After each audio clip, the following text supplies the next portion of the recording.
দিনে দুপুরে America ভেনিজুয়েলার president এবং তার স্ত্রীকে তুলে নিয়ে যায়, কারণ ভেনিজুয়েলার মাটির নিচে ৩০৩ বিলিয়ন ব্যারেলের তেলের মজুদ পাওয়া গেছে। ওই তেল আমেরিকার লাগবে। আমেরিকা বর্তমান পৃথিবীতে সুপার পাওয়ার সর্বোচ্চ শক্তিশালী দেশ। এই জন্য আমেরিকা দাদাগিরি করবে এমনটা সারা জীবন হবে না। রোমান সাম্রাজ্যের সুপার পাওয়ারের পতন হয়েছে, সোভিয়েত ইউনিয়নের রাশিয়ার সুপার পাওয়ারের পতন হয়েছে। আমেরিকা বর্তমান সুপার পাওয়ার করে দাদাগিরি করছে। আমেরিকার সুপার পাওয়ারের পতন হয়ে যাবে। এই পতনের পরে পৃথিবীর সুপার পাওয়ার হিসাবে দাঁড়িয়ে যাবে ইসলাম, ইসলামী সভ্যতা। আর ইসলাম যখন সুপার পাওয়ার নিয়ে তার সভ্যতার জায়গায় দাঁড়িয়ে যাবে, ইসলামকে জমিন থেকে মিটিয়ে দিতে পারার ক্ষমতা আল্লাহর আকাশের নিচে জমিনের উপরে আর কারো হবে না।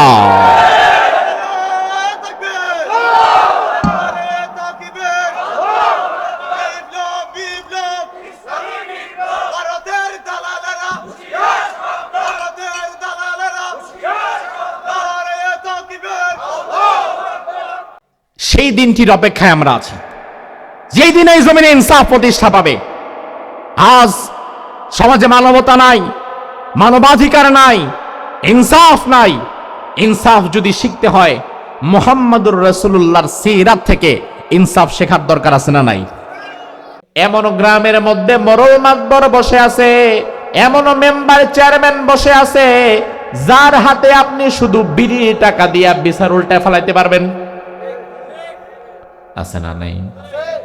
দুই ব্যক্তি যায় বিচার নিয়া, মেম্বার চেয়ারম্যান সাহেবের যে টাকা দিতে পারে টেবিলের নিচ দিয়া বিচারটা তার পক্ষে চলে যায়। অন্যদিকে গরিব মানুষটা দাঁড়ে দাঁড়ে ঘুরে বিচার পায় না। ইনসাফ এই সমাজে নাই। অথচ আল্লাহ বললেন প্রয়োজনে মা বাবার বিরুদ্ধে যাও, নিজের বিরুদ্ধে যাও, মা বাবার বিরুদ্ধে যাও, ধনীর বিরুদ্ধে যাও, সমাজের ক্ষমতাসীনদের বিরুদ্ধে যাও, কিন্তু ইনসাফটা ধরে থাকা লাগবে, ইনসাফ ছাড়া যাবে না। আজ এই যে আমরা একটু ইসলামের কথা বলি, ইসলাম কায়েম করা লাগবে, দিন কায়েম করা লাগবে, আরে ভাই সবই লাগবে, কিন্তু সমাজে সবার আগে ইসলামের আগে ইনসাফ কায়েম করা লাগবে। তার কারণ রাসূলের সিরাত জানবেন আগে, রাসূলের জীবনী পড়েন। রাসূলুল্লাহ ইসলামের দাওয়াত দিয়েছেন পরে, আগে মাক্কি জিন্দেগিতে হেলফুল ফুজুল গঠন করে ইনসাফের দাওয়াত দিয়েছেন। আল ইনসাফু ক্বাবলাল ইসলাম, ইসলামের আগে সমাজে ইনসাফ এসেছে। এজন্য যেই সমাজে ইনসাফ নাই ওই সমাজে ইসলাম নাই। আর যেই সমাজে ইনসাফ আছে, ন্যায় বিচার আছে, ইনসাফ যদি থাকে, ইসলামের ৮০% নিয়ম কানুন আপনি পেয়ে যাবেন। আর ইসলাম যদি না থাকে তাইলে শুধু নামাজ, রোজা, হজ, যাকাত এগুলাই পাবেন, আর কিচ্ছু পাবেন না। এই জন্য এই সমাজে দেখা যায় নামাজ পড়ে কপালে দাগ ফালায় ফেলছে, এখনো বনের জমিটা আত্মসাৎ কইরা বৈশা আছে, এমন নামাজি আছে না নাই? হজ একবারের জায়গায় ২-৩-৪ বার করে ফেলছে। হজ থেকে আইসা এখনো আরেকজনের জমির আইল ঠেলে, হজ থেকে আইসা এখনো সুদের ব্যবসা করে, হজ থেকে আইসা এখনো মানুষের উপরে জুলুম করে, এমন হাজী সাহেব আছে না নাই? তার মানে সমাজে, আমাদের সমাজের মধ্যে ইনসাফ নাই। ইনসাফ শেখা লাগবে রাসূলুল্লাহর কাছ থেকে, ইনসাফ শেখা লাগবে সাহাবায়ে কেরামের কাছ থেকে। সাহাবায়ে কেরাম কেমন ইনসাফ প্রতিষ্ঠা করেছেন আল্লাহর জমিনে দেখেন।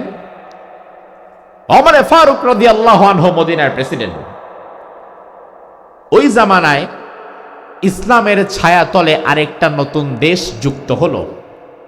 ওই দেশটির নাম হচ্ছে মিশর। কোন দেশ? এই কথা বলা যাবে না। কোন দেশ? মিশর। মিশর যিনি বিজয় করলেন ওই সাহাবীর নাম হচ্ছে আমর ইবনুল আস রাদিয়াল্লাহু আনহু। তিনাকে বলা হয় ফাতিহে মিসর। আমি রমাদানে মিশরে ছিলাম ১ সপ্তাহের মতো। বাংলাদেশের বর্ডারের পাশে যেমন ইন্ডিয়া, কাঁটাতারের বেড়া, ওই পাশে ইন্ডিয়া। মিশরের বর্ডারের পাশেই হচ্ছে আরেকটি দেশ, ফিলিস্তিন। কোন দেশ? ফিলিস্তিনি ভাইদের জন্য কান্না আসে? দোয়া করছেন জীবনে? গোটা পৃথিবীতে বর্তমান মাজলুমদের লিস্ট করা হলে ফিলিস্তিনিদের উপরে কেউ থাকবে না। বাংলাদেশে যেমন আপনারা তো খুব কাছে আছেন, ওই টেকনাফের এই পার্বত্য অঞ্চলগুলোতে 10-12 লাখ রোহিঙ্গা এসে থাকে, দেখছেন না? মিশরের বর্ডারেও তেমন ফিলিস্তিনের লক্ষ লক্ষ মানুষ শরণার্থী হিসাবে দাঁড়িয়ে থাকে। তাঁবু টেনে, হাত নাই, পা নাই, কারো চোখ নাই, শত শত ছোট ছোট বাচ্চা, সারাদিন খাবার দাবার নাই, কেউ যদি কিছু খেতে দেয় খায়। তাদের সেখানে আমাদের কিছু কাজ ছিল, এজন্য মিশরে গেলাম। ওই মিশর যখন বিজয় হলো খ্রিস্টানদের কাছ থেকে, যে সাহাবী বিজয় করলেন আমর ইবনুল আস, ওমর ফারুক রাদিয়াল্লাহু আনহু আমর ইবনুল আস রাদিয়াল্লাহু আনহুকে মিশরের শাসনকর্তা বানালেন, যে তুমি মিশরটা দেখো, আর আমি তো প্রেসিডেন্ট, আমি মদিনা থেকে রাজধানীতে কন্ট্রোল করব। আমার ভাই আমর ইবনুল আস রাদিয়াল্লাহু আনহুর একজন ছেলে, যুবক মানুষ, যৌবনের তাড়নায় যুবকরা কত ধরনের ভুল করে। আমর ইবনুল আস রাদিয়াল্লাহু আনহুর ছেলে একদিন ঘোর প্রতিযোগিতায় অংশগ্রহণ করলেন আরেক ব্যক্তির সাথে। দুইজন মিলে ঘোড়া চালায় দেখবেন কে আগে যেতে পারে। যার সাথে প্রতিযোগিতায় অংশগ্রহণ করলেন ওই ছেলেটি ছিল কিবতি বংশের একজন লোক। কিবতি বংশ মানে ফেরাউনের বংশ। এবার ওমর ফারুক রাদিয়াল্লাহু আমর ইবনুল আস রাদিয়াল্লাহু আনহুর ছেলে এবং ফেরাউনের বংশের ওই ছেলেটা ঘোর প্রতিযোগিতায় অংশগ্রহণ করার পরে কোন এক কারণে আমর ইবনুল আসের ছেলেটা হেরে গেল, আগে যেতে পারল না। উপস্থিত হাজারো মানুষের সামনে এবার আমর ইবনুল আসের ছেলে, যেহেতু শাসনকর্তার ছেলে, মিশরের গভর্নরের ছেলে, পাওয়ার আছে, শক্তি আছে শরীরের মধ্যে, ওই কিবতি বংশের ছেলেটারে ধইরা নামায়া পিঠের মধ্যে ইচ্ছা মতো চাবুকের বাড়ি দেয়া শুরু করছে, যে আমি কেন আগে যাইতে পারলাম না, তুই কেন আগে চলে গেলি। প্রতিযোগিতায় হার জিত আছে, কিন্তু সে কেন হেরেছে এই জন্য সে বিপরীত পক্ষকে মানা শুরু করছে। ওই কিবতি বংশের যুবক ছেলেটি সে চিন্তা করলো, আমার যেহেতু তুমি সবার সামনে মারছো, আর আমি শুনেছি অর্ধ পৃথিবীর বাদশা ওমর নাকি ন্যায় বিচার করে, আমি দুনিয়ার কোথাও যদি ন্যায় বিচার না পাই, ইনসাফ না পাই, আমি তার কাছে চলে যাব, দেখি সে সত্যি ন্যায় বিচার করে কিনা। আমার ভাই বলেন তো, ওমর কি ন্যায় বিচার করতে পারবে? সত্যি পারবে? কারণ ওমর ন্যায় বিচার শিখেছে যার কাছ থেকে, তিনি মুহাম্মদুর রাসূলুল্লাহ। ওমর এমন ব্যক্তি থেকে ন্যায় বিচার শিখেছে যে ব্যক্তি সারা জীবন কোনোদিন অন্যায়ের সাথে আপোষ করে নাই, ইনসাফের পক্ষে ছিলেন, ঠিক কিনা? ওমর ফারুক রাদিয়াল্লাহু আনহুর কাছে কিবতি বংশের এই লোকটি চলে গেছে, এই যুবকটি চলে গেছে। গিয়ে এবার ওমর ফারুক রাদিয়াল্লাহু আনহুকে বললেন, আমিরুল মুমিনিন, আমি মিশর থেকে এসেছি, আমি কিবতি বংশের একজন যুবক, আমার বংশ আর ফেরাউনের বংশ এক, আমি খ্রিস্টান ধর্মের মানুষ। তবে আমি আজ জানতে চাই, আমি যদি কিবতি বংশের হয়ে ফেরাউনের বংশের একজন খ্রিস্টান হয়ে থাকি, আপনি মুসলমান হিসাবে আমার জন্য কি ন্যায় বিচার করতে পারবেন নাকি? ওমর বলল, ইসলাম যদি কোনো জমিনে প্রতিষ্ঠা হয়ে যায়, ওই জমিনে কে কোন বংশের, কে কোন ধর্মের, কে কোন দলের, এটা ইসলাম দেখবে না। অপরাধ করবে যে, শাস্তিও পাবে সে। বলো তোমার কি দরকার, কি ইনসাফ চাও তুমি বলো? বলল, আপনি যাকে মিশরের শাসনকর্তা বানিয়েছেন, ওই আমর ইবনুল আসের ছেলে আমাকে বেত্রাঘাত করেছে, আমার পিঠে চাবুকের বাড়ি দিয়েছে সবার সামনে, আমার কোনো দোষ ছিল না, আমি আর সে ঘোর প্রতিযোগিতা অংশগ্রহণ করছি, আমি কেন আগে চলে গেছি, এই রাগে সে আমার পিঠে বেত্রাঘাত করছে। ওমর ফারুক রেগে গেলেন, বললেন, এই রাষ্ট্রীয় কর্মচারীদেরকে বললেন, এই ছেলেকে দ্রুত কয়েকদিনের জন্য রাষ্ট্রীয় মেহমানখানায় রাখো, তার কারণ মিশর থেকে ওই ছেলের আসতে আসতেও তো সময় লাগবে, এই তুমি মেহমানখানায় থাকো, বিষয়টা আমি দেখছি। আর চিঠি পাঠিয়ে দিলেন, আমর ইবনুল আস, তুমি এবং তোমার ছেলে যতটা দ্রুত সম্ভব অতি শীঘ্রই চলে আসবা আমার দরবারে। আমর ইবনুল আস চিঠি পাওয়া মাত্রই তার সন্তানকে নিয়ে ওমর ফারুক রাদিয়াল্লাহু আনহুর দিকে ছুটলেন। না জানি কি হয়েছে, খলিফা ডাকছে। ওমর ফারুকের কাছে আসলেন। এবার ওমর ওই ছেলেকে ডাকলেন, এই যুবক এদিকে আসো। এবার দুইজনকে মুখোমুখি দাঁড় করালেন। দাঁড় করায় বললেন, এই আমর ইবনুল আসের ছেলে, তুমি কি এই যুবককে চেনো? বলে, হ্যাঁ চিনি। তুমি তাকে বেত্রাঘাত করেছো, তার পিঠে চাবুকের বাড়ি দিয়েছো? বলে, হ্যাঁ দিয়েছি। কেন দিয়েছো? আসলে আমি রাগের মাথায় দিয়েছি। ওমর ফারুক বললেন, এই পিঠের জামা খোলো। খুলে ফেললো। আর ওই খ্রিস্টান যুবকের হাতে চাবুক দিয়ে ওমর ফারুক বললেন, তোমার পিঠে যতগুলো বাড়ি দিয়েছে, এই মুহূর্তে তুমিও তোমার সর্বোচ্চ শক্তি দিয়ে এই যুবকের পিঠে ততগুলো বাড়ি দাও। সুবহানাল্লাহ বলবেন না? আমর ইবনুল আসের ছেলের পিঠে কষিয়ে বেত্রাঘাত করা হচ্ছে। শাস্তি শেষ। এতটুকু বুঝে থাকলে জবাব দেন, ইনসাফ কি হয়েছে না হয় নাই? ন্যায় বিচার কি পাইছে না পায় নাই? কিন্তু ওমর এমনি এমনি ওমর হয় নাই, ওমরের বিচার এখনো শেষ হয় নাই। ওমর বলে, এই আমর ইবনুল আস, শুনে নাও, আজ এতটুকু ওর ওপর দিয়ে তোমার ছেলের বিচার শেষ করলাম। ভবিষ্যতে তোমার ছেলে যদি তোমার ক্ষমতার অপব্যবহার করে, সাধারণ কোন মানুষকে কষ্ট দেয়, বেত্রাঘাত করে, সাধারণ কোন মানুষের উপরে জুলুম করে, তাইলে যেই বাবার ক্ষমতার অপব্যবহার করে ছেলে এই কাজ করার সাহস পাবে, ভবিষ্যতে ওমরের চাবুক ওই বাবার পিঠের চামড়াও তুলে দেবে। কর্মী চাঁদাবাজি করে, পুলিশ ধরায় দিবেন কর্মীরে। ওমর ফারুক যদি আজ বেঁচে থাকতেন, যে সমস্ত কর্মীরা দোকানে, বাজারে, হাটে, বিভিন্ন জায়গায় চাঁদাবাজি করে মানুষকে কষ্ট দেয়, ওমর যদি আজকে থাকতেন, ওই চাঁদাবাজ সহকারে এদের দলের নেতাদেরকে ধরে পিটাইতেন। তার কারণ তোমার ক্ষমতার বলেই তো সে চাঁদাবাজি করছে। এই জন্য ওমর বললেন, আমর ইবনুল আস, তোমার ক্ষমতার বলে ছেলে যদি আরেকবার জুলুম করে, তাহলে ছেলেরে একা পিটাবো না, বাপের সুদ্ধা পিটাবো। এ হচ্ছে ইসলাম, এ হচ্ছে ইনসাফ। আজ আমাদের সমাজে আমরা কত ইনসাফের কথা শুনি, কিন্তু আল্লাহকে সাক্ষী রেখে বলেন তো ভাই, ইসলাম ছাড়া সমাজে কোনোদিন ইনসাফ প্রতিষ্ঠা করা যাবে? ইসলাম ছাড়া জীবনে কোনোদিন মানবাধিকার প্রতিষ্ঠা করা যাবে? মানুষের হক প্রতিষ্ঠা করা যাবে? বর্তমান পৃথিবীতে সবচেয়ে বেশি মানবাধিকারের কথা বলে যেই দেশ, ওই দেশের নাম আমেরিকা।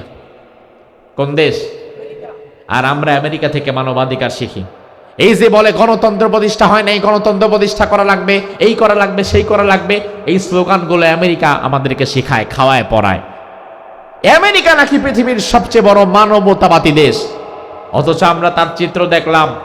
পৃথিবীর একটি স্বাধীন দেশ ভেনিজুয়েলা, ওই ভেনিজুয়েলার প্রেসিডেন্ট এবং প্রধানমন্ত্রীকে দিনে দুপুরে একটা স্বাধীন দেশ থেকে তুলে নিয়ে যাওয়া হলো আমেরিকায়, আটক করে নিয়ে যাওয়া হলো। হঠাৎ করে একটা শান্তিপূর্ণ দেশে লাগাতার বোমা বর্ষণ করে তছনছ করে ফেলা হলো। তার কারণ, ভেনিজুয়েলার মাটির নিচে 303 বিলিয়ন ব্যারেল তেলের সন্ধান পাওয়া গেছে, তেলের খনি আছে। আর আমেরিকা এত খারাপ, হায়না, হিংস্র, লোভী, পৃথিবীর যেই মাটির নিচে এসে খনিজ সম্পদ পায়, সেখানেই ক্ষুধার্ত হায়নার মতো সে গিয়ে হামলে পড়ে। এই হচ্ছে মানবতা।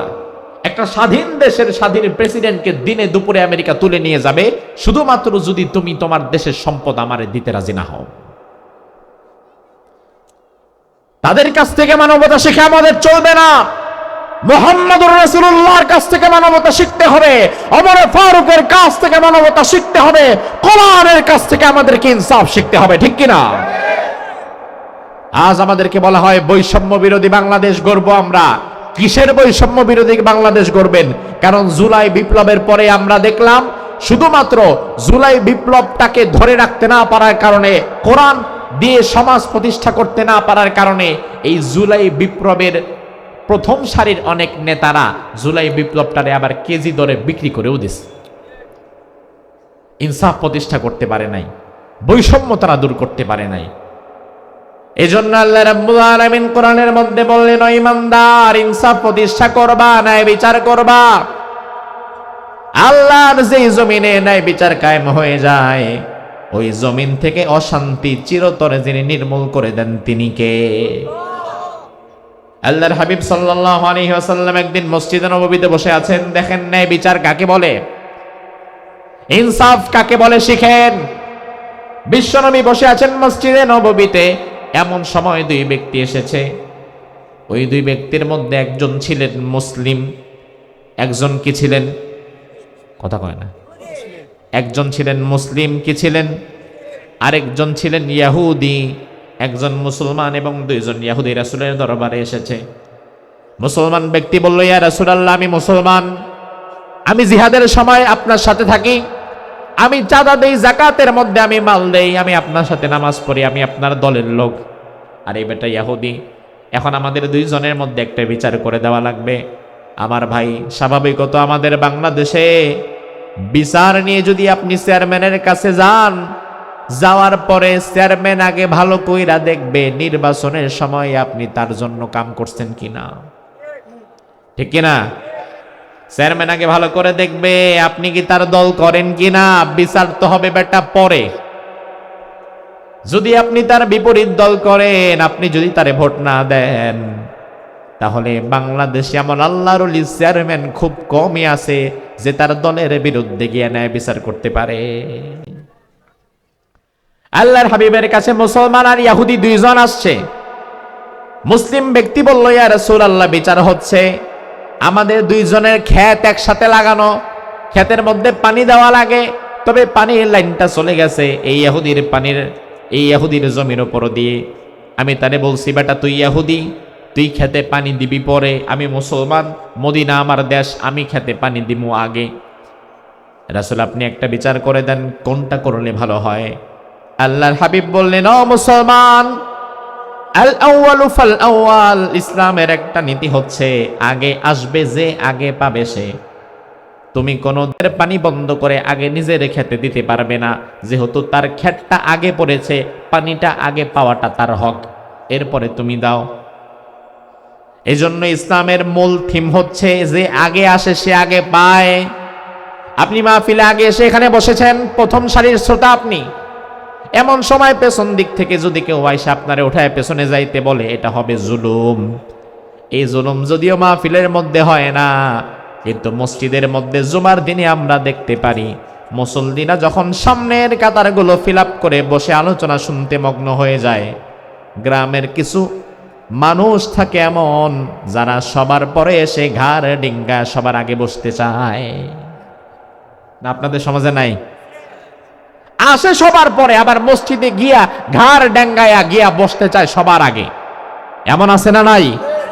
রাসূল বলেন, কেউ যদি মসজিদে পরে আসো আর পরে এসে যদি ঘাড় ডিঙ্গা যদি আগে যাবার চেষ্টা করো,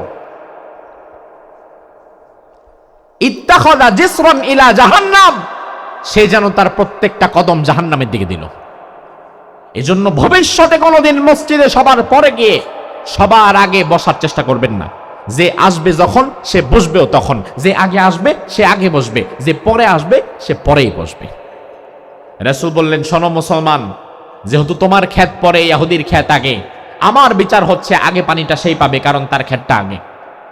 ওই মুসলমান বলল, না, এই বিচার আমি মানি না। নাউজুবিল্লাহ কইলেন না? আমার ভাই, রাসূলুল্লাহর বিচার যদি দুনিয়াতে কেউ না মানে, ও কি আর মুসলমান থাকে? ওই মুসলমান বলল, আমি আপনার বিচার মানি না, আমি আরেক জায়গায় গিয়ে দেখব তার বিচার কি হয়। ও ভাই আমার, বাংলাদেশে যদি আপনার কোনো মামলা বাংলাদেশের হাইকোর্টে ঢুকান, হাইকোর্ট যদি একটা রায় দেয়, ওই রায় যদি আপনার ভালো না লাগে, ওই রায়টাকে ঘোরায়া দেওয়ার জন্য বাংলাদেশে আরেকটা আদালত আছে, ওই আদালতের নাম সুপ্রিম কোর্ট। হাইকোর্টের রায় যদি ভালো না লাগে, আপনি সুপ্রিম কোর্টে যেতে পারবেন। তবে সুপ্রিম কোর্টের রায় যদি আপনার ভালো না লাগে, যাওয়ার কোনো উপায় নাই, কারণ বাংলাদেশের সুপ্রিম কোর্টের উপরে রায় দিতে পারে এমন ক্ষমতা কারো নাই। সুপ্রিম কোর্টের রায় না ভালো লাগলেও সেটাকে মেনে নেওয়া লাগবে। আপনি বলতেও পারবেন না যে রায় আমি মানি না, তাইলে আবার আদালত অবমাননার আরেকটা মামলা খায়া যাবেন। সুপ্রিম কোর্টের উপরে যদি বাংলাদেশে রায় দেওয়ার মতো কেউ না থাকে, ও মুসলমান, ইমানের ভিত্তিতে জবাব দাও, রাসূলুল্লাহ কোন বিচার করেছেন, কোন রায় দিয়েছেন, দুনিয়াতে ওই রায় বাদ দেওয়ার মতো ক্ষমতা কারো আছে নাকি? ওই বেটা কয় আমি মানি না, আমি আরেকজনের কাছে যাব। রাসূল কয় যাও, আমার কি, কিন্তু আমার বিচার যেটা এটা ইনসাফের বিচার। আমি মুসলমান আর ইহুদি দেখব না, আমি দেখব সত্যের পক্ষে কে আছে, ন্যায়ের পক্ষে কে আছে, আমি তার পক্ষে বিচার করব। ওই ব্যক্তি এবার চলে গিয়েছে আবু বকর সিদ্দিক রাদিয়াল্লাহু আনহুর কাছে। আবু বকর সিদ্দিকের কাছে গিয়ে বলল, আমি একটা বিচারে সানি করাতে এসেছি। আবু বকর সিদ্দিক বললেন, সানি করাবা ঠিক আছে, তবে আউয়াল করাইছে কে, প্রথম বিচার কে করিয়েছেন? বলা হলো প্রথম বিচার করেছেন মুহাম্মাদুর রাসূলুল্লাহ। এই কথা শুনে আবু বকর সিদ্দিক বললেন, ইন্না লিল্লাহ, কি বলো তুমি এটা? মুহাম্মাদুর রাসূলুল্লাহ বিচার করেছে, ওই বিচার তোমার ভালো লাগে নাই, তুমি আমার কাছে আসছো। আল্লাহর আকাশের নিচে জমিনের উপরে মুহাম্মাদুর রাসূলুল্লাহর বিচার বাদ দিয়া নতুন বিচার করতে পারে এমন ক্ষমতা কারো? আবু বকর বললেন, আমি অসম্ভব, এখানে আমি তো একটা কথা বলতে পারবো না, যাও মিয়া। ওই মুসলিম ব্যক্তি এবার চলে গেছে আরেক সাহাবীর কাছে। ওই সাহাবীর নাম ওমর। কি নাম? আবু বকরের কাছে গেছিল, যাওয়ার পরে বাঁচছিল, কারণ আবু বকর নরম মনের মানুষ, কিন্তু ওমর কি নরম না গরম? ওমরের কাছে গিয়ে বলল, আমি একটা বিচার নিয়ে আসছি আপনার দরবারে, বিচারটা সানি করায় দেন। ওমরে ফারুক বললেন, কি বিচার নিয়ে আসছো? পরে শুনবো, আগে বলো প্রথমবার কে করিয়েছেন? বলা হলো প্রথমবার করেছেন মুহাম্মাদুর রাসূলুল্লাহ। ওমর বলে, ইন্না লিল্লাহ, রাসূলের বিচার তোমার ভালো লাগে নাই? বলে, না ভালো লাগে নাই, এই জন্যই তো আপনার কাছে আসছি, আমি জানি আপনার বিচারটা আমার পক্ষে হবে। ওমর কয়, হ্যাঁ তোর পক্ষেই হবে, তুই দাঁড়া, বিচারটা তোর পক্ষেই হবে। ওমর ফারুক রাদিয়াল্লাহু আনহু তাকে বললেন, দাঁড়াও, বিচারটা তোমার পক্ষেই হবে, তুমি একটু দাঁড়াও, আমি শুধু যাবো আর আসবো। ওমর ফারুক ঘরের ভেতরে ঢুকলেন। ঘর থেকে খাপের ভেতরে তলোয়ার গুলো রেখে দেওয়া হয় যেন মরিচা না ধরে, জং না পড়ে। খাপ থেকে তলোয়ারটা খুললেন, ঘরের ভেতরেই খুললেন। তলোয়ার বাহিরে এনে খুলবো ততক্ষণে তো বেটা তুই দৌড় দিবি, পালায় যাবি, এত সুযোগ তো নাই। ঘরের ভেতর থেকে তলোয়ার খুলে এই তলোয়ার বাহিরে আনলেন। ফাখরাজা ইলাইহিমা মুস্তামিলান আলা সাইফি ফাদরাবা আলা উনুকি। কোষমুক্ত তলোয়ার নিয়ে ওমর ফারুক বাহিরে বের হয়ে এক কোপে ওই মুসলিম ব্যক্তির গর্দান থেকে কল্লাটা তার শরীর থেকে আলাদা করে ফেললেন, এক কোপে মেরে ফেলছে। আমার ভাই, এই খবরটা পুরা মদিনাতে বিদ্যুতের চেয়ে বেশি গতিতে ছড়ায় গেছে যে ওমর একজন মুসলমানকে হত্যা করে ফেলছে। ওমর একজন মুসলমানকে হত্যা করে, তাইলে বুঝো ওমর কত খারাপ। যাকে মারা হলো তার আত্মীয় স্বজনেরা রাসূলুল্লাহর দরবারে এসেছে, ইয়া রাসূলুল্লাহ, ওমর আমাদের এক ভাইকে হত্যা করেছে, আমরা কিসাস চাই। কারণ ইসলাম বলে হত্যার বদলে হত্যা, হাতের বদলে হাত, চোখের বদলে চোখ, কানের বদলে কান, মাথার বদলে মাথা। আপনাকে যেভাবে আঘাত করা হবে ঠিক অনুরূপভাবে ওই আঘাতটা ফিরিয়ে দিতে হবে। এটার নাম হচ্ছে কিসাস। এটার নাম কি? এটার নাম কি?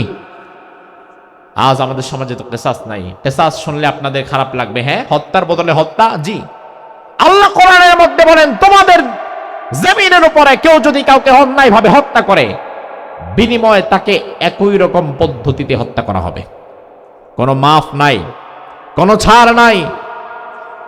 আজ যদি আমাদের সমাজে কিসাস থাকতো, ওসমান হাদিকে দিনে দুপুরে ইনসাফের পক্ষে কথা বলতে গিয়ে, আধিপত্যবাদীদের বিরুদ্ধে কথা বলতে গিয়ে মাথার মধ্যে যেভাবে গুলি খাওয়া লেগেছে, এইভাবে আর গুলি খাওয়া লাগতো না। 8 ধরনের ওসমান হাদিকে কেউ গুলি করেছে। কিসাস যদি সমাজে থাকতো, কোরআন বলে ইমিডিয়েটলি তাকে ধরে সবার সামনে এনে তার মাথায় ঠিক ওই জায়গায় আরেকটা গুলি করে দিবে। এটা কিসাস। আল্লাহ বলেন, ওয়ালাকুম ফিল কিসাসি হায়া, কিসাসের মধ্যে আমি জীবন দিয়েছি। আজ আমাদের সমাজে কিসাস নাই, কোরআনের বিধান নাই, এই জন্য এই সমাজে ইনসাফও নাই, এই জন্যই সমাজে আইন নাই। উপদেষ্টা পরিষদ থেকে আমাদের বলা হয় এত তাড়াহুড়া করার দরকার নাই, ওসমান হাদির হত্যার বিচার আমরা 90 দিন পরে করব, 90 দিনের মধ্যে করব। আমি আজ আপনাদেরকে বলে দিয়ে যে কোরআন আমার সামনে, এই দেশে ওসমান হাদির হত্যার বিচার হয়তোবা 90 বছরও করতে পারবে না। কারণ যেই মাটিতে ইনসাফ থাকে না, ওই মাটিতে আপনি আবার হত্যার বিচার কিভাবে পাবেন? একজন সাধারণ মানুষকে মারার জন্য বেশি টাকা লাগে না ভাই। একজন মানুষকে যদি আপনি বর্তমানে হত্যা করতে চান, একটা গাঞ্জাখোরের হাতে 10,000 টাকা ধরায় তারে বলবেন রাত্রেবেলা তারে মেরে ফেলবা, ওই গাঞ্জাখোর 10,000 টাকার জন্য গাঞ্জার ঠেলায় একটা নিরীহ মানুষকে মেরে ফেলতে পারবে।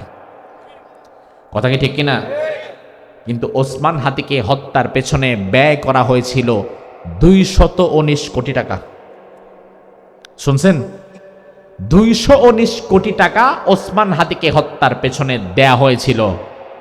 একজন মানুষরে মারতে এত টাকা লাগে না, কিন্তু অঙ্কটা যখন 219 কোটি টাকা হয়ে গেছে তখন বোঝা লাগবে খেলাটা ন্যাশনাল লেভেলে না, খেলা ইন্টারন্যাশনাল লেভেলে চলে গেছে। তার কারণ অমুক দল তমুক দল, অমুক নেতা তমুক নেতা ওসমান হাদিকে হত্যা করেছে, এই থিওরি সঠিক নয়। ওসমান হাদির কথা ছিল দেশের পক্ষে, স্বাধীনতার পক্ষে, আর সার্বভৌমত্বের পক্ষে, ইনসাফের পক্ষে। তার মূল দাওয়াত ছিল ভারতীয় আধিপত্যবাদের বিরুদ্ধে, যে ভারতপন্থী রাজনীতি বাংলাদেশে আর চলবে না, ভারতীয় আধিপত্যবাদকে আমরা আর মেনে নেব না, আমরা স্বাধীন বাংলাদেশের নাগরিক, আমরা ধর্মকর্ম করব, রাজনৈতিকভাবে দল মত ভিন্ন থাকতেই পারে, কিন্তু দিন শেষে বাংলাদেশের মানুষ সিদ্ধান্ত নেবে বাংলাদেশে কারা ক্ষমতায় যাবে আর কারা ক্ষমতা থেকে নামবে। ওই সিদ্ধান্ত দিল্লির কেউ নিবে না। কথা কি ঠিক কিনা? ওসমান হাদির কথাগুলো এরকমই ছিল যে আমরা আধিপত্যবাদকে আর আমাদের মাথার উপরে দেখতে চাই না। আধিপত্যবাদীদের বিরুদ্ধে কথা বলেছে, জালিমদের বিরুদ্ধে কথা বলেছে। দিল্লির জালিমেরা হিসাব কষে দেখেছে ওসমান হাদি যেভাবে আধিপত্যবাদের বিরুদ্ধে কথা বলছে, ওসমান হাদি যেভাবে ফ্যাসিস্টের বিরুদ্ধে কথা বলছে, জালিমের বিরুদ্ধে কথা বলছে, মুশরিকদের বিরুদ্ধে কথা বলছে, এই যুবককে যদি এই মুহূর্তে বন্ধ করে দেওয়া না যায় তাহলে ভবিষ্যৎ বাংলাদেশে তার চিন্তার আরো কোটি কোটি যুবক দাঁড়ায় যাবে, তখন সেটা আর সামাল দেওয়া যাবে না। এই জন্য মুশরিকেরা শুরুতেই ওসমান হাদিকে দুনিয়া থেকে বিদায় করে দিল, যেন আধিপত্যবাদের বিরুদ্ধে, দিল্লির বিরুদ্ধে কথা বলার মতো আর জমিনে কেউ থাকে না। আজ আমি আপনাদেরকে বলে দিতে চাই, আমার সামনে অনেক যুব সমাজের তরুণ যুবকেরা বসে আছে। ও যুব সমাজ, তোমার জন্ম হয়েছে আরেকজনের মেয়ের পেছনে লাইন ধরার জন্য না, তোমার জন্ম হয়েছে ফেসবুক, ইউটিউবের আর টিকটকের রিলস দেখার জন্য না, তোমার জন্ম হয়েছে সমাজ বিপ্লবের জন্য। তুমি নয়া জামানার নতুন মুয়াজ্জিনের মতো দাঁড়িয়ে যাও, তুমি খালিদ বিন ওয়ালিদের মতো দাঁড়িয়ে যাও, তারিক বিন জিয়াদের মতো দাঁড়িয়ে যাও, ওসমান হাদির মতো দাঁড়িয়ে যাও। সমাজ থেকে আধিপত্যবাদ এবং জুলুমবাদের কবর দেওয়ার জন্য তোমাকে দাঁড়াতে হবে। ওটা যদি না পারো, তোমার জন্মটা নিছক বৃথা। তোমার মতো হাজারো যুবক ওসমান হাদির জুতার কাছেও যেতে পারবে না। জীবন দিয়েছে, ইমান দেয় নাই, কল্লা দিয়েছে, আল্লাহ দেয় নাই, মাথায় গুলি খেয়েছে, কিন্তু মাথা কারো কাছে নত করে নাই। ঠিক না ঠিক? এই পৃথিবী থেকে ইনশাআল্লাহ আধিপত্যবাদ দূর হবে, এই পৃথিবী থেকে ইনশাআল্লাহ জুলুমবাদ দূর হবে। আপনি দেখেন বর্তমান পৃথিবীতে যারা মানবতার কথা বলে তারাই সবচেয়ে বড় ডাকাত, তারাই সবচেয়ে বড় সন্ত্রাসী। দিনে দুপুরে ভেনেজুয়েলার প্রেসিডেন্ট এবং প্রেসিডেন্টকে তুলে নিয়ে গেছে। দিনে দুপুরে আমেরিকা ভেনেজুয়েলার প্রেসিডেন্ট এবং তার স্ত্রীকে তুলে নিয়ে যায়, কারণ ভেনেজুয়েলার মাটির নিচে 303 বিলিয়ন ব্যারেলের তেলের মজুদ পাওয়া গেছে। ওই তেল আমেরিকার লাগবে। আমেরিকার যদি ওই তেল দেওয়া না হয় তাহলে, এটা কে দিছে, কোন পাগলে দিছে? আলোচনার মধ্যে লেখছে মোহতারাম তাকবীরের ধ্বনি দেওয়ার মতো আলোচনা করার অনুরোধ। একটা গঠনমূলক আলোচনা চলছে, এতটুকু বোঝার মতো ক্ষমতা নাই। তাকবীরের ধ্বনি কি তোমার বলা লাগবে যে এখন দাও?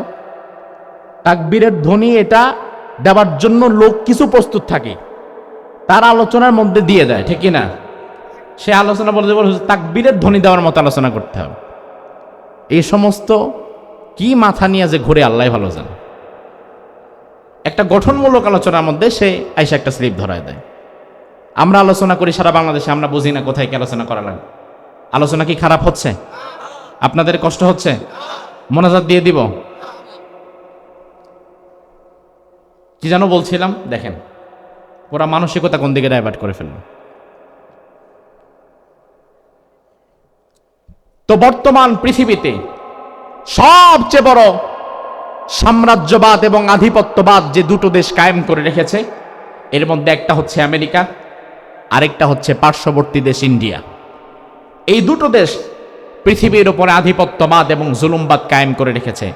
মতের সাথে যার মত মিলে না, যেই দেশ কথা শোনে না, তার উপরে নিষেধাজ্ঞা দেওয়া হয়, তার বিভিন্ন কিছুতে নিষেধাজ্ঞা দিয়ে ওই দেশটাকে পঙ্গু বানিয়ে দেওয়া হয়, ওই দেশের ক্ষতি করে দেওয়ার জন্য ভেতরে ভেতরে তারা কাজ করছে।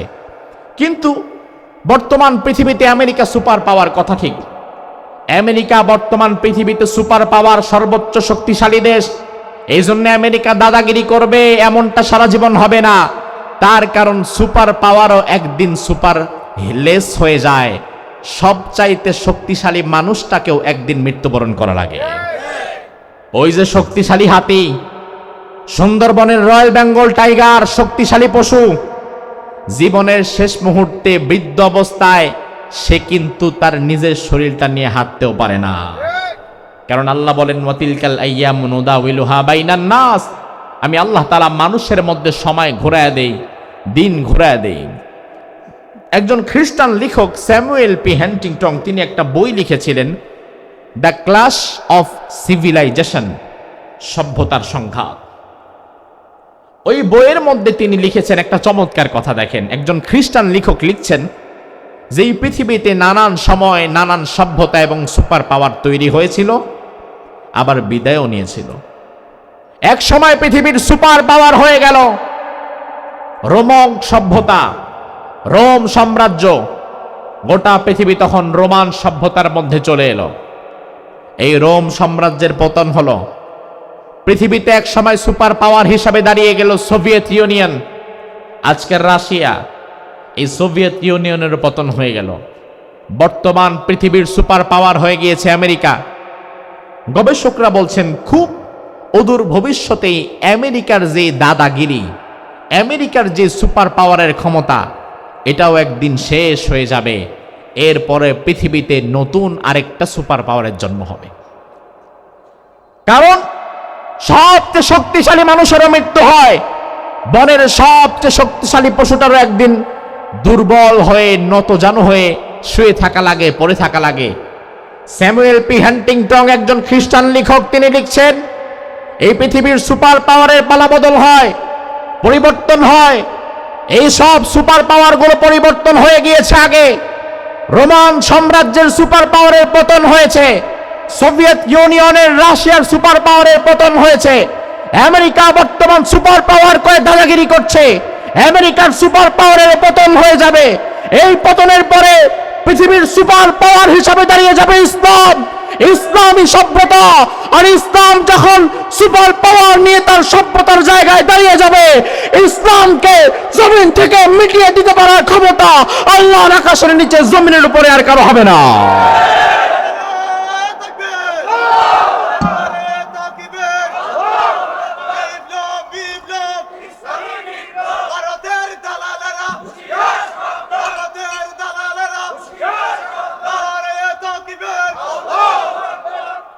সেই দিনটির অপেক্ষায় আমরা আছি, যেই দিন এই জমিনে ইনসাফ প্রতিষ্ঠা পাবে। আজ সমাজে মানবতা নাই, মানবাধিকার নাই, ইনসাফ নাই। ইনসাফ যদি শিখতে হয় মুহাম্মদুর রাসূলুল্লাহর সিরাত থেকে ইনসাফ শেখার দরকার আছে না নাই? রাসূলের দরবারে চলে গিয়েছে, রাসূল যে বিচার করেছে বিচার ভালো লাগে নাই। ওমরের কাছে যখন গেছে, ওমর এক কোপে তার বিচার করে দিয়েছে। এবার ওমরকে ধরা হলো, রাসূলের দরবারে নিয়ে আসা হলো যে ওমরের কিসাস চাই, কিসাস, ওমরকেও আমরা মেরে ফেলবো, কারণ ওমর একজন মুসলমানকে হত্যা করেছে। আল্লাহর হাবিব বললেন, লা আযুন্নু আন্না ওমর কাতালা মুসলিমান, আমি তো ভাবতেই পারলাম না আমার ওমর একজন মুসলমানকে হত্যা করেছে। বিশ্বনবী ওমরকে বললেন, ওমর তুমি মুসলমানকে হত্যা করেছ, অথচ আমি তোমারে আল্লাহর দরবারে দোয়া করে, তোমার জন্য দোয়া করে চেয়ে তোমারে আমি ইসলামের পথে আনছিলাম ওমর। আজকে তুমি এমন একটা কাজ করে ফেলেছো যেখানে আর তোমারে বাঁচাবার কোনো ক্ষমতা আমার নাই। কারণ ইসলামের বিচার সবার জন্যই সমান। বাংলাদেশের বিচার কি সবার জন্য সমান? এই রাষ্ট্রের বিচার কি সবার জন্য সমান? এই রাষ্ট্রে দেখা যায় গরিব একজন রিকশাওয়ালা যদি আপনাদের নারিজ বুনিয়া বাজারে দাঁড়ায় মদ খায়, আর তারে যদি প্রশাসনের লোক হাতে নাতে ধরে, তাইলে ডাইরেক্ট ধইরা থানায় নিয়ে যাবে। কিন্তু আপনাদের নারিজ বুনিয়ার কত নেতা যে প্রকাশ্যে মদ খায়, লাগলে প্রশাসনের নাকের ডগায় বৈশা মদ খাবে, প্রশাসন তাদেরকে ধরা তো দূরের কথা, সেলুট দেওয়া ছাড়া কাজ করে না। তাইলে এই সমাজে তো ইনসাফ নাই, ন্যায় বিচার নাই, আইন তো সবার জন্য সমান না। এই সমাজের আইন হয়ে গেছে বর্তমান মাকড়সার জালের মতো। কিসের মতো? মাকড়সার জাল চিনেন? বাসা বাড়িতে হয় দেখবেন ঘরের কার্নিশে চিপায় চাপায় মাকড়সার জাল, মাঝে মাঝে তাকালে দেখবেন এই মাকড়সার জালের মধ্যে পিঁপড়া ঝুলতেছে, মাঝে মাঝে দেখবেন মশা ঝুলতেছে। মাছি যদি ছোট হয়, দুর্বল হয়, তাইলে অনেক সময় মাছিও আটকায়। আমার ভাই হয়তো পিঁপড়াটা দৌড়ায় চলে যেতে চাইছিল, কিন্তু জালের মধ্যে পড়ে আর বের হইতে পারে নাই, পাটা আটকে গেছে। মশাটা ওরার সময় হঠাৎ করে মাকড়সার জালের মধ্যে পড়ে গেছে, আর বের হইতে পারে নাই, মরে গেছে। আমার ভাই, কিন্তু যদি একটা টিকটিকি দৌড় মারে, তখন কি আর টিকটিকি মাকড়সার জালে আটকায়? তখন মাকড়সার জালই আর থাকে না। এই সমাজের আইন কানুন বিচার ব্যবস্থা তেমন হয়ে গেছে, আপনি আমি কোনো অন্যায় করলে আমরা প্রশাসনের হাতে গ্রেফতার হব। আপনি আমি কোনো অন্যায় করলে বাংলাদেশের রাষ্ট্রবিধির যে আইন আছে সেগুলো আমাদের উপর প্রয়োগ হবে। আপনি আমি যদি কোনো অন্যায় করি, তাইলে আমরা আমাদের অন্যায় অনুযায়ী শাস্তি পেয়ে যাব, প্রয়োজনে আরো বেশি পাবো, কম না। কিন্তু অপর মহলের নেতৃস্থানীয় ক্ষমতাসীন ধনী কেউ যদি অপরাধ করে, ওই মুহূর্তে আর তার জন্য কোনো আইন কানুন নাই, তার কোনো বিচার নাই। মশা মাছি মাকড়সার জালে আটকায়, কিন্তু টিকটিকি যেমন আটকায় না। বাংলাদেশের বিচার ব্যবস্থায় শুধুমাত্র গরিবেরা আটকায়, ধনীরা আর ক্ষমতাসীনেরাও তেমন আটকায় না। আল্লাহর হাবিব বলেন, ওমরকে শাস্তি গ্রহণ করা লাগবে, যেহেতু মুসলমানকে হত্যা করেছ। আমি তোমারে মাফ করতে পারবো না, কারণ এটা আমার হাতে নাই। এমন সময় আল্লাহ রাব্বুল আলামিন কোরআনের আয়াত নাযিল করে দিলেন, সূরা নিসার 65 নম্বর আয়াত। রব্বুল আলামিন বলেন, ফালা ওয়া রাব্বিকা লা ইউমিনুনা হাত্তা ইউহাক্কিমুকা ফীমা শাজারা বাইনাহুম সুম্মা লা ইয়াজিদু ফী আনফুসিহিম হারাজাম মিম্মা কাদাইতা ওয়া ইউসাল্লিমু তাসলিমা। ও নবী, আপনার রবের কসম করে আমি আল্লাহ বললাম। তার মানে আল্লাহ তাআলা তার নিজের কসমই করলেন। আল্লাহ বললেন, আমি আল্লাহ আমার নিজের কসম করে আপনারে জানায়া দেই, যে লোকটা ইমানদার দাবি করার পরে, ইসলাম গ্রহণ করার পরে, আপনার বিচার যার ভালো লাগে না, আপনার অর্থনীতি যার ভালো লাগে না, আপনার রাজনীতি যার ভালো লাগে না, আপনার ব্যবসার পদ্ধতি যার ভালো লাগে না, আপনার পারিবারিক নীতি যার ভালো লাগে না, ইসলাম গ্রহণের পরে একটা কথা যদি আপনার তার ভালো না লাগে, আপনার একটা কথার বিরুদ্ধে কেউ যদি চলে যায়, ওই বেটা মুসলমান তো দূরের কথা, সে তো হয়ে যায় মুনাফিক। আর ওমর কোনো মুসলমানকে না, ওমর হত্যা করেছে একজন টাটকা মুনাফিককে। কারণ ইসলাম গ্রহণের পরে আবার আপনার কথা তার ভালো লাগবে না কেন? ইসলাম গ্রহণের পরে রাসূলের বিচার যদি কারণ ভালো না লাগে, রাসূলের ব্যবসার নীতি যদি কারো ভালো না লাগে, রাসূলের রাজনীতি যদি কারো ভালো না লাগে, ওই লোকটা কি মুসলমান না মুনাফিক? জোরে কোন। আমাদের সমাজে এমন মুসলমান নামের মুনাফিকের সংখ্যা কম না বেশি? বাংলাদেশে কাগজে কলমে যদি আপনি খোঁজেন, তাইলে মুসলমান পাবেন 92 ভাগ। কয় ভাগ? এটা বলা হয় যে 92 ভাগ মুসলমানের দেশ বাংলাদেশ, ওলিয়া উলিয়ার দেশ বাংলাদেশ, মসজিদের দেশ বাংলাদেশ। আমার ভাই, সত্যিকার অর্থে আমি তো বলি 92 ভাগ মুসলমানের দরকার নাই। এই দেশে সত্যিকার অর্থে বস্তুত যদি কোনোদিন 51 ভাগ মুসলমান তৈরি হয়ে যায়, এই দেশটা বহু আগেই আল্লাহর কোরআন দ্বারা পরিচালিত হবে। 92 ভাগের কোনো দরকার নাই, 51 ভাগ হইলেই হয়। কিন্তু যখন 92 ভাগ হওয়ার পরেও কাম হয় না, 54 বছরেও বাংলাদেশটা ইসলামের আলোকে চলে না, তখন বোঝা লাগবে 92 ভাগ যারা আছে এরা মুসলমান না, এরা ভেতরে ভেতরে মুনাফিক। বাংলাদেশের মুসলমান হয়ে গেছে এখন কাজীর গরুর মতো। কাজীর গরু যেমন কেতাবে আছে গোয়ালে নাই, লেখায় আছে বাস্তবে নাই, বাংলাদেশের মুসলমান এখন তেমন। এই যে সাদা কাগজ, লক্ষ্য করে দেখেন, এই সাদা কাগজের মধ্যে আমি যদি এবার লিখে দেই প আকার পা, নৈরিশ শিকার নি, উচ্চারণ কি হবে? কথা বলেন। সাথে সাথে কাগজটা ভিজে যাবে। এবার আমি যদি লিখি সরে আ গয়রস্যকার গু দন্তান্ন, উচ্চারণ কি হবে? সাথে সাথে কি কাগজটা পুড়ে যাবে? অথচ পানি আছে কাগজ ভিজে না, আগুন আছে কাগজ পড়ে না। তার কারণ কি? তার কারণ এই পানি, এই আগুন, এটা মূলত সত্যিকারের পানি আর সত্যিকারের আগুন না, এটা মূলত লেখার আগুন, বাস্তবে না।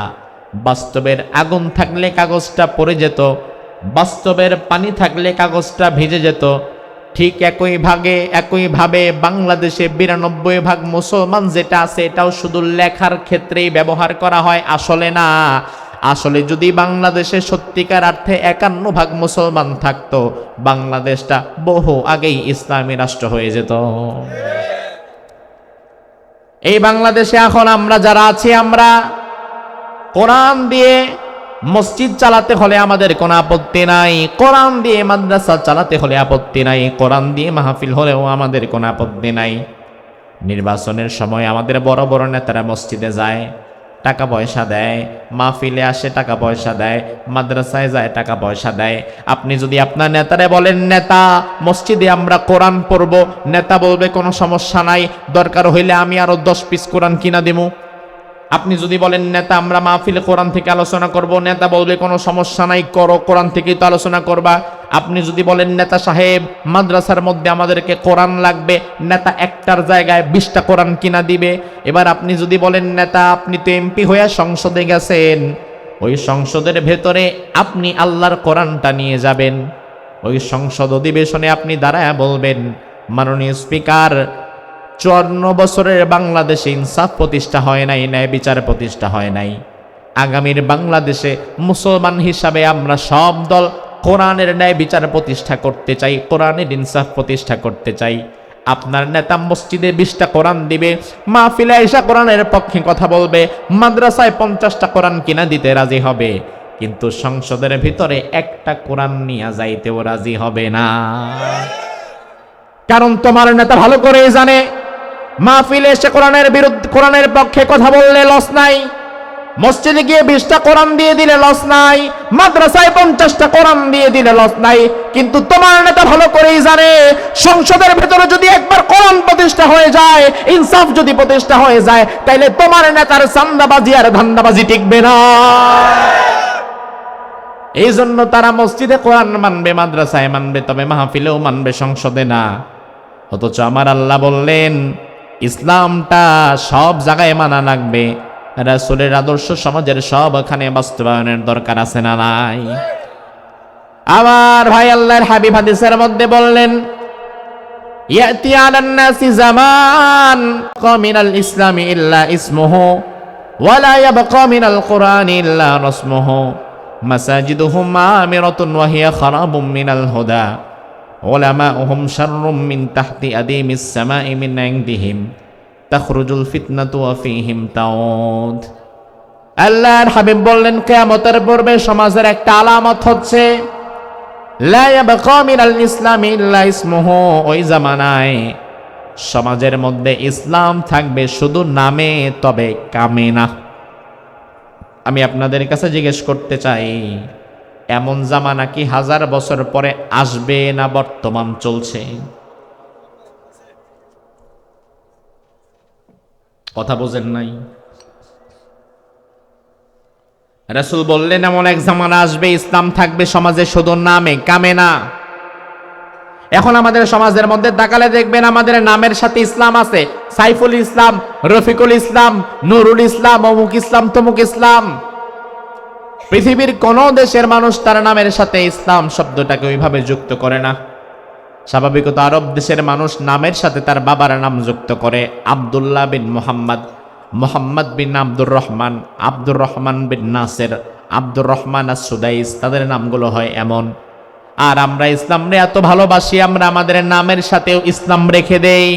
তবে বাংলাদেশে দেখা যায় নামের সাথে ইসলাম রাইখা নুরুল ইসলাম, রফিকুল ইসলাম, শফিকুল ইসলাম ইসলামের সাথে নাম রাখে, কিন্তু সারা দিনে 24 ঘন্টা ইসলামের পক্ষে একটা কাজও করে না এমন মুসলমানও বাংলাদেশে আছে না নাই? নাম রাখে রফিকুল ইসলাম, শফিকুল ইসলাম, নুরুল ইসলাম, অথচ ব্যবসায় তার ইসলাম নাই, ব্যবসায় ঢুকায় সুদ। পরিবারে ইসলাম নাই, পরিবারটা চালায় বেপরদায়। রাজনীতির মধ্যে ইসলাম নাই, রাসূলুল্লাহর আদর্শের ভিত্তিতে সে রাজনীতি করে না। নাম রাখছে মুসলমানের, ইসলামটারে নামের মধ্যে ঢুকাইছে, তবে কামের মধ্যে ঢুকায় নাই। বাংলাদেশে এমন মুসলমানের সংখ্যা কি কম না বেশি? বর্তমান বাংলাদেশের ইসলাম হয়ে গিয়েছে ওই পাখির মতো। স্যার একদিন ক্লাসে যাওয়ার পরে ছাত্রদেরকে বলল, ছাত্ররা পাখির ছবি আঁকা লাগবে, কারা কারা আঁকতে পারবা হাত তুলো, 500 টাকা দেব। একজন ছাত্র হাত তুলে বলল, স্যার আমি পাখির ছবি ভালো আঁকতে পারি, আমি এঁকে দেব। আসো, চকটা হাতের মধ্যে নাও, পাখির ছবি আঁকা শুরু করো। এবার চকটা হাতের মধ্যে নিয়ে পাখির ছবি আঁকা শুরু করছে। শুরুতে যখন আঁকতে গেছে স্যার বলে, এই থামো, কি আঁকবা? কয় স্যার পাখির মাথাটা আঁকি। কয় না, মাথা বাদ দাও। ঠিক আছে, আঁকো। আবার আঁকতে গেছে, স্যার বলে, এই থামো, কি আঁকবা? কয় স্যার পাখির ডানা 2টা আঁকি। স্যার বলে, না বাদ দাও, ডানা আঁকা লাগবে না, বাকিটা আঁকো। ছাত্র আবার আঁকতে গেছে, স্যার বলে, থামো, এখন কি আঁকতেছো? কয় স্যার পাখির পা 2টা আঁকি।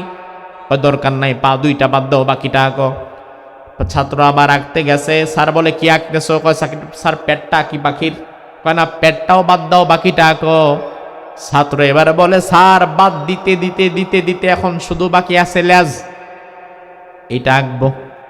কয় হ্যাঁ, পাখি আঁকো। ছাত্র এবার চকটা ফেলে দিয়ে বলে, স্যার বেয়াদবি মাফ করবেন, সব বাদ দিয়া শুধু লেজ রেখে দিছেন, এই লেজের নাম তো স্যার পাখি না। ইসলামের অর্থনীতি, সমাজনীতি, রাজনীতি, পারিবার নীতি, ব্যবসা নীতি সব বাদ দিয়া শুধুমাত্র মসজিদের মধ্যে বসে বসে জিকির করার নামও কিন্তু বাবা ইসলাম না। ওই স্যারকে ছাত্র বলল, স্যার পাখি যদি আমার আঁকা লাগে, পাখির ঠোঁট থেকে নিয়ে লেজের গোড়া পর্যন্ত সব টাকা লাগবে, একটাও বাদ দেওয়া যাবে না। ইসলাম যদি আপনারে মানা লাগে, তাইলে আপনার রান্নাঘর থেকে সংসদ ভবন পর্যন্ত প্রতিটা দেশের প্রতিটা ইঞ্চি জমিন পর্যন্ত ইসলামের মধ্যে চালানো লাগবে। সব বাদ দিয়া শুধু লেজের নাম যেমন পাখি না, সব বাদ দিয়া শুধু নামাজ রোজার নামও ইসলাম না। এখন বাংলাদেশে আমরা ইসলামরে বাদ দিয়ে ফেলেছি ব্যবসা থেকে, ইসলামরে বাদ দিয়ে ফেলেছি রাজনীতি থেকে, ইসলামরে বাদ দিয়ে ফেলেছি পরিবার থেকে, ইসলামরে বাদ দিয়ে ফেলেছি সমাজ থেকে, সব জায়গা থেকে বাদ দিয়া ঢুকাইছি খালি মসজিদে। এতটুকুর নামও তো ভাই ইসলাম না। তাইলে রাসূল যে বললেন এমন জামানা আসবে ইসলাম থাকবে শুধু নামে কামে না, এমন জামানা কি 1000 বছর পরে আসবে না চলছে? আল্লাহর হাবিব 2 নম্বরে বললেন এমন এক জামানা আসবে কোরআন থাকবে শুধু তেলাওয়াতের মধ্যে সীমাবদ্ধ, সমাজের মধ্যে বাস্তবায়িত না। এমন জামানাটাও কিন্তু ভাই বর্তমানে চলছে। বিশ্বনবীর জামানায় এই 30 পারা কোরআনই ছিল, কমও ছিল না বেশিও ছিল না। আজকের জামানায়ও 30 পারা কোরআন আছে, কমও না বেশিও না। বিশ্বনবীর সময় আল্লাহর হাবিব 30 পারা কোরআন দিয়ে রমজানে নামাজ পড়াতেন, রমজানের বাহিরেও নামাজ পড়াতেন। 30 পারা কোরআন দিয়ে মসজিদে নববীতে শুধু রাসূল নামাজই পড়ান নাই, রাসূল আবার যখন সমাজের মধ্যে বসেছেন বিচারও করেছেন 30 পারা কোরআন দিয়ে। রাসূল যখন রাজনীতি করেছেন, রাজনীতিও করেছেন 30 পারা কোরআন দিয়ে। রাসূল যখন ঘরে ঢুকেছেন, স্ত্রীদের সাথে আচার ব্যবহার করেছেন, ওই ব্যবহারগুলোও করেছেন কোরআনের আয়াত অনুযায়ী। তাহলে আল্লাহর হাবিবের জিন্দেগিতে আমরা দেখতে পাই, বিশ্বনবীর সিরাতে আমরা দেখতে পাই, কোরআনকে আল্লাহর হাবিব শুধু এক জায়গায় না, সমাজের সব জায়গায় নিয়ে গিয়েছেন। আজকে আমরা কোরআনকে সমাজের সব জায়গা থেকে বাদ দিয়া শুধুমাত্র গিলাফের মধ্যে পেঁচায়া ঘরের ওপরে চাঙ্গি উঠায় রাখছি, এই জন্য এই সমাজের মধ্যে কোনো ইনসাফ নাই, শান্তি নাই, ইনসাফ নাই। রাসূল বললেন 3 নম্বরে এমন একটা জামানা আসবে, মসজিদগুলো থাকবে অনেক চাকচিক্যময় সুন্দর, তবে ওই মসজিদের মধ্যে কোনো হেদায়েত থাকবে না। হেদায়েত থাকবে কেমনে? বাংলাদেশে এমনও মসজিদ আছে যে মসজিদের সভাপতি সুদখোর, ক্যাশিয়ার ঘুষখোর, মুতাওয়াল্লি হয়তো বা গাঞ্জাখোর। এই জন্য ইমাম সাহেব ওই মিম্বার থেকে সুদের বিরুদ্ধে, ঘুষের বিরুদ্ধে আর মাদকের বিরুদ্ধে কথাই বলতে পারে না। আছে না নাই? ইমাম যদি হক কথা বলে তাইলে তার চাকরি থাকে না, আর যেখানে হক কথা নাই সেখানে হেদায়েতও। আল্লাহর হাবিব সর্বশেষ বললেন এমন এক জামানা আসবে, ওই জামানার মধ্যে এমন কিছু ওলামা তৈরি হবে যে ওলামারা হবে আকাশের নিচে জমিনের উপরে সর্বনিকৃষ্ট। আলেম যদি ভালো হয় তার মর্যাদা অনেক বেড়ে যায়, আর আলেম যদি একবার দুনিয়ার কোন রাজনৈতিক নেতার কাছে বিক্রি হয়ে যায়, ওই আলেম হয়ে যায় সর্বনিকৃষ্ট। বিশ্বনবী বললেন ওই আলেমদের থেকে ফিতনা প্রকাশ পাবে, আবার তাদের দিকেই ফিতনা ফিরে যাবে। বর্তমান বাংলাদেশে এমন আলেম আমরা দেখতে পাই, 1-2টা আসন পাওয়ার জন্য এমন মানুষের কাছে গিয়া লাইন ধরে যারা মূলত শরিয়ার নীতিটা, ইসলামের বিধিবিধানগুলো বিশ্বাসী করে না। এজন্য রাসূল বললেন এমন জামানা আসবে যেখানে ইনসাফ থাকবে না। আর ইনসাফ যদি কায়েম করার আগে তাহলে কোরআন প্রতিষ্ঠা করে রাসূলুল্লাহর আদর্শ বাস্তবায়ন করার দরকার আছে না নাই? আমরা যেন করতে পারি, আল্লাহ সুবহানাহু ওয়া তাআলা তৌফিক দান করুক। আমরা বলি আমিন। হাযা মা ইনদি ওয়াল ইলমু ইনদাল্লাহ আলাইহি তাওয়াক্কালতু ওয়া ইলাইহি উনীব।